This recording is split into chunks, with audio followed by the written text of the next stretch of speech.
ভাই বিশ্বাস করেন, একলা জীবন আর ভালো লাগে না। উঠা বৈশা কি দেখবেন? আমি উঠা বললে আমার কি দেখতে পারবেন? এমনি ঠিক আছে, এমনি দেখেন। ঠিক আছে এখন বাথরুমে যাবো কোন দুঃখে? এখন কি বাথরুমের এই বাথরুমটাও না, এই বেড়াগো বেশি লাগে। সাংঘাতিক বেড়াগো বাথরুম দরকার হয়।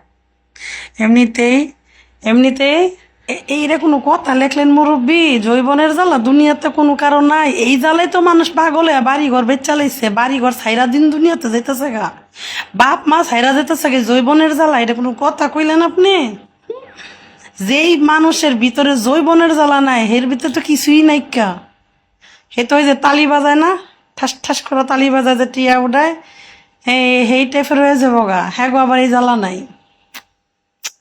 এটা কোনো কথা বললেন?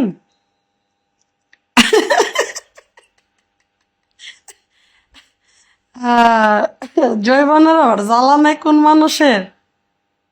জৈবনের জ্বালা তো আমার দাদারও দেখছিলাম। আমার দাদাই আমার খালি করতো, নাতি রে জ্বালায় মরে গেলাম। তো দাদি আমার কথা শোনে না। মেয়ে দাদি যাও না কে দাদার কাছে? তোমার ডাকতেছে দাদাই আমার এত আদর কইরা।